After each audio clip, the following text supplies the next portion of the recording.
বন্ধুরা, আপনারা জানেন কি বিশ্বের এমন একজন মানুষকে খুঁজে পাওয়া যাবে না যাদের কোনো না কোনো সময় অ্যানাল ফিসার হয়নি।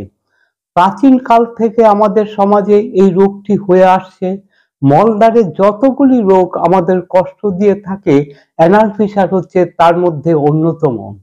আপনাদের মধ্যে অনেকেই আছেন যারা এই রোগটিতে কষ্ট পাচ্ছেন। আসুন আজকের ভিডিওটিতে আমরা এই অ্যানাল ফিসার নিয়ে একটু আলোচনা করে দেখি। আমি ডাক্তার অলোক দেবনাথ। আজকে আমি আপনাদের সঙ্গে আলোচনা করব অ্যানাল ফিসার নিয়ে। এই অ্যানাল ফিসার সম্পর্কে যাবতীয় সায়েন্টিফিক ইনফরমেশন খুব সহজ সরলভাবে আপনাদের সামনে তুলে ধরবো, যাতে করে আপনারা সবকিছু বুঝতে পারেন, জানতে পারেন। আজকের এই ভিডিওটিতে আমি প্রথমে আলোচনা করব অ্যানাল ফিসার কি, অ্যানাল ফিসার কিভাবে হয়, কি কি কারণে আমাদের অ্যানাল ফিসার হয়ে থাকে। ভিডিওটি সর্বশেষে আমি আলোচনা করব এর সমাধান কি, কিভাবে কোন পদ্ধতির চিকিৎসার মধ্যে দিয়ে আমরা সুস্থভাবে বেঁচে থাকতে পারবো। যারা ভিডিওটি দেখছেন তারা যদি শেষ পর্যন্ত সঙ্গে থাকেন তাহলে আপনারা সবকিছু জানতে পারবেন, বুঝতে পারবেন। আজকের এই ভিডিওটি রিকোয়েস্টেড ভিডিও। আমার যে সমস্ত ইউটিউব বন্ধুরা আছেন যারা আমার ভিডিওগুলি নিয়মিত দেখেন, তাদের মধ্যে অনেকেই রিকোয়েস্ট করেছেন অ্যানাল ফিসারের উপরে ভিডিও আপলোড করার জন্য। তাদের অনুরোধেই আজকের এই ভিডিওটি। আশা করছি আপনারা ভিডিওটি দেখছেন। যদি আপনাদের এই ভিডিওটি ভালো লেগে থাকে, যদি আপনাদের এই ভিডিওটি কোনো উপকারে এসে থাকে, তাহলে আপনারা কমেন্টস করে জানাবেন। অ্যানাল ফিসার মূলত আমাদের পায়ুপথের, আমাদের মলদ্বারের অন্যতম একটি কষ্টদায়ক রোগ। প্রাচীন কাল থেকে এই রোগটি আমাদের সমাজে হয়ে আসছে। এই অ্যানাল ফিসারকে গ্রাম বাংলায় বলা হয়ে থাকে গেজ রোগ। বিভিন্ন স্টাডিতে দেখা গেছে যারা বেশি বেশি পরিমাণে আমিষ খাদ্য, মাছ মাংস খেয়ে থাকেন, তাদের মধ্যে এই রোগটি বেশি বেশি পরিমাণে দেখতে পাওয়া যায়। আপনারা জানেন আমাদের মলদ্বারের একটু উপরে যেখানে মল জমা থাকে তাকে বলা হয় রেকটাম বা মলাশয়। এই রেকটাম বা মলাশয় থেকে যে মল বা পায়খানা বাইরে বেরিয়ে আসে, মলদ্বারের বা পায়ুপথের মুখের চারপাশে যে মাংসপেশি থাকে তাতে চাপ প্রয়োগ করে পায়খানার রাস্তার মুখ বন্ধ করা বা খোলা যায়। মলত্যাগের সময় খুব জোরে চাপ দিলে পায়খানা শক্ত হলে মলদ্বারের মুখের চারপাশের চামড়া অনেক সময় ফেটে বা ছিঁড়ে যায়। মলদ্বারের এই ক্ষতকেই বলা হয় অ্যানাল ফিসার।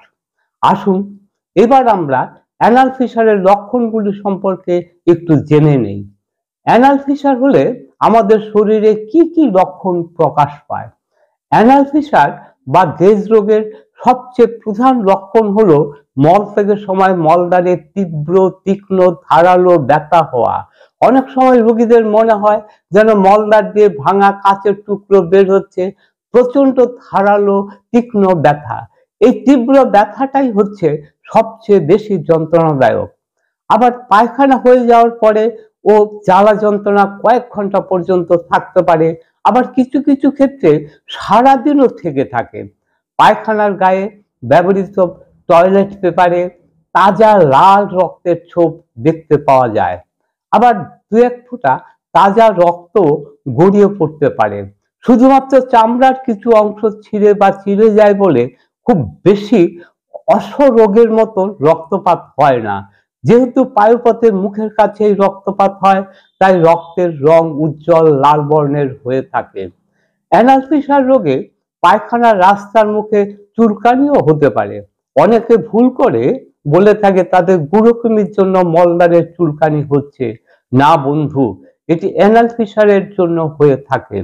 আসুন এবার আমরা কি কারণে আমাদের অ্যানাল ফিসার হয়ে থাকে সে সম্পর্কে একটু আলোচনা করে দেখি। অ্যানাল ফিসার বা গেজ রোগের সবচেয়ে প্রধান কারণ হলো কষা পায়খানা বা কনস্টিপেশন বা কোষ্ঠকাঠিন্য। কোষ্ঠকাঠিন্য হলে অনেকে পায়খানায় যেতে চান না, কারণ মলত্যাগ করলে বেশ কিছুটা কষ্ট হয়। আবার পেটের মধ্যে পায়খানা জমিয়ে রাখলে সেটা আরো বেশি জল শোষিত হয়ে আরো শক্ত পায়খানায় পরিণত হয়। তারপর সেই শক্ত পায়খানা বের করতে গেলে আরো বেশি বেশি পরিমাণে বেগ দিতে হয়। পায়ুপথের চামড়া ছিঁড়ে গিয়ে দেখা দেয় অ্যানাল ফিসার বা গেজ। গর্ভবতী মায়েদের শেষ 3 মাসে ও নর্মাল ডেলিভারির মাধ্যমে বাচ্চা হওয়ার পরে অ্যানাল ফিসার দেখা দিতে পারে। তবে সেক্ষেত্রে অ্যানাল ফিসার পদ্ধতিটা হচ্ছে একটু ভিন্ন ধরনের। কখনো কখনো ডায়রিয়ার কারণেও অ্যানাল ফিসার বা গেজ রোগ হতে পারে। আবার বেশ কিছু অসুখ বা ওষুধের কারণেও অ্যানাল ফিসার বা গেজ রোগ হতে পারে। যেমন পরিপাকতন্ত্রের প্রদাহজনিত রোগ বা ইনফ্ল্যামেটরি বাউল ডিজিজ, যেটাকে আমরা সংক্ষেপে বলে থাকি আইবিডি রোগ। কোলোরেক্টাল বা পায়ুপথের ক্যান্সার এর কারণেও অ্যানাল ফিসার হতে পারে।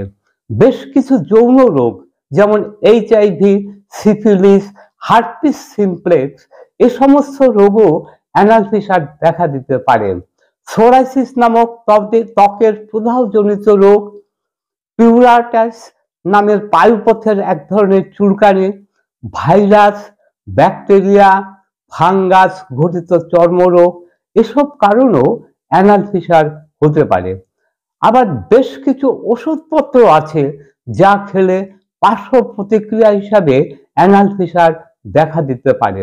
যেমন অ্যাংজাইনা জাতীয় বুকের ব্যথার ব্যবহৃত বেশ কিছু ওষুধপত্র, আবার কেমোথেরাপিতে ব্যবহৃত ক্যান্সারের বেশ কিছু ওষুধপত্র, আফিম জাতীয় ব্যথার ওষুধপত্র যেমন মরফিন, প্যাথেডিন ইত্যাদি ব্যথানাশক ঔষধ, এসব খেলেও আমাদের মলদ্বারের গেজ রোগ হতে পারে।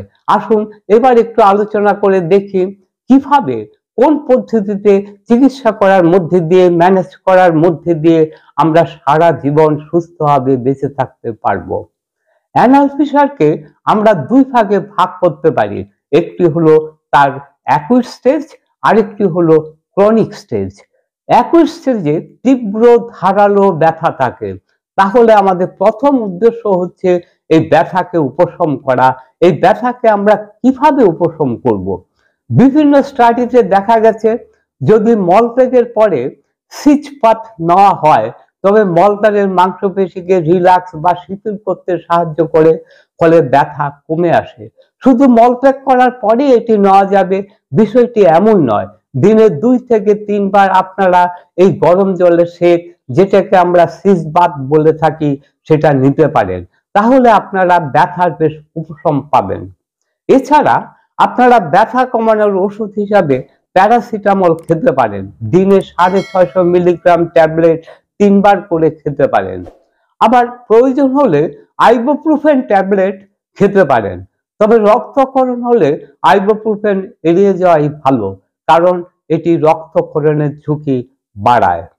আবার যে সমস্ত ওষুধ খেলে কনস্টিপেশনের মতো সমস্যাকে বাড়িয়ে দেয়, সেই সমস্ত ওষুধ না খাওয়াই ভালো।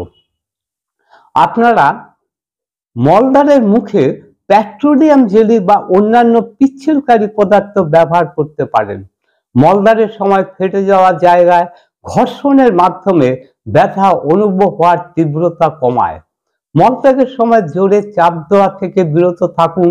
পায়খানা করার সময় জোরে চাপাচাপি করলে অ্যানাল ফিসারটি আরো ক্ষতিগ্রস্ত হয়ে ব্যথা তীব্র হয়ে যেতে পারে। বন্ধুরা, আপনারা জানেন আমি আলোচনা করেছি অ্যানাল ফিসার রোগের মূল কারণ কনস্টিপেশন। যদি আমাদের মলের আকৃতি বড় হয়ে থাকে এবং খুব শক্ত হয়ে থাকে, তবে পায়খানা করার সময় অতিরিক্ত চাপ তৈরি হওয়ার পরে মলদ্বার ফেটে এই রোগটি তৈরি হয়ে থাকে।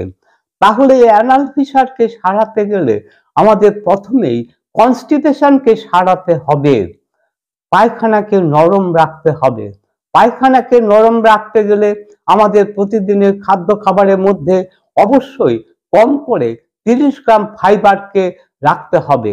তার সাথে সাথে যথেষ্ট পরিমাণে আমাদের জল পান করতে হবে, যাতে করে আমাদের পায়খানা নরম থাকে।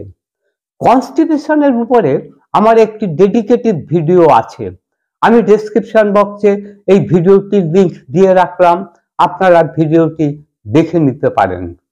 আপনাদের প্রতিদিনের খাদ্য তালিকার মধ্যে যথেষ্ট পরিমাণে আপনারা ফাইবারকে অবশ্যই রাখবেন। এছাড়া প্রতিদিন দিনে দুবার করে ইসবগুলের ভুসি খেতে পারেন। অনেকে ইসবগুলের ভুসি রাত্রে ভিজিয়ে রেখে সকালে খায়, আপনারা এইভাবে খাবেন না, জল দিয়ে গুলে ইনস্ট্যান্ট খেয়ে নেবেন। আপনারা এইভাবে চললে 2 থেকে 3 সপ্তাহের মধ্যে স্বাভাবিক নিয়মে, প্রাকৃতিক নিয়মে অ্যানাল ফিসার থেকে মুক্তি পাবেন। আবার কিছু কিছু মানুষের ওষুধপত্র, মলম ইত্যাদির প্রয়োজন হয়ে থাকে, আর সামান্য কিছু মানুষের অপারেশনও প্রয়োজন হয়ে থাকে, যেখানে অ্যানাল ফিসার ক্রনিক ও জটিল পর্যায়ে চলে গেছে। বর্তমানে যেসব ক্ষেত্রে অপারেশনের প্রয়োজন হয়ে থাকে, সেক্ষেত্রে লেজার সার্জারির মধ্যে দিয়ে মাত্র 3 দিনে খুব সহজেই সারা জীবনের জন্য আপনারা এই অ্যানাল ফিসার থেকে মুক্ত থাকতে পারবেন। এই অপারেশনটি খুবই সহজ সরল এবং এতে ব্যথা বেদনা বা যন্ত্রণা বা ব্লিডিং হওয়ার কোনো সম্ভাবনা নেই, কোনো রক্তপাতের সম্ভাবনা নেই। মাত্র 3 দিনের মধ্যে আপনারা পুরোপুরি সুস্থ হয়ে যাবেন। কিন্তু এখানে একটি কথা মনে রাখবেন, অ্যানাল ফিসার একটি লাইফস্টাইল ডিজিজ। যদি আপনারা সারা জীবন সুস্থ থাকতে চান, তাহলে শুধু অপারেশন করলেই হবে না। লাইফস্টাইল, আপনাদের জীবনশৈলী, আপনাদের খাদ্যাভ্যাস, আপনাদের মানসিক সুস্থতা সবকিছুকেই পরিবর্তন করতে হবে, নইলে এই অ্যানাল ফিসার আবার যে কোনো সময় ফিরে আসতে পারে। আমাদের সমাজে আর 5টা লাইফস্টাইল ডিজিজের মতন অ্যানাল ফিসারকেও আমাদের লাইফস্টাইল পরিবর্তনের মধ্যে দিয়ে, আমাদের জীবনশৈলী পরিবর্তনের মধ্যে দিয়ে, আমাদের খাদ্যাভ্যাসের পরিবর্তনের মধ্যে দিয়ে সারা জীবন সুস্থভাবে বেঁচে থাকতে পারবেন। এতক্ষণ ধরে যারা ভিডিওটি দেখলেন, তাদের যদি ভিডিওটি ভালো লেগে থাকে, তারা যদি ভিডিওটি থেকে নতুন কিছু শিখতে পারেন, নতুন কিছু জানতে পারেন, তাহলে অবশ্যই ভিডিওটিতে একটি লাইক দেবেন, বন্ধু বান্ধবদের কাছে ভিডিওটি শেয়ার করবেন। আর যাদের এই ধরনের ইনফরমেটিভ ভিডিও ভালো লাগে, তারা এই চ্যানেলটিকে অবশ্যই সাবস্ক্রাইব করে রাখবেন, নতুন কোনো ভিডিও পাবলিশ হওয়ার সাথে সাথে নোটিফিকেশন পাওয়ার জন্য। বন্ধুরা, আজকের ভিডিওটি এইখানে শেষ করছি। আবার দেখা হবে নতুন কোনো ভিডিওতে, নতুন কোনো সময়ে। ততক্ষণ পর্যন্ত ভালো থাকবেন, সুস্থ থাকবেন।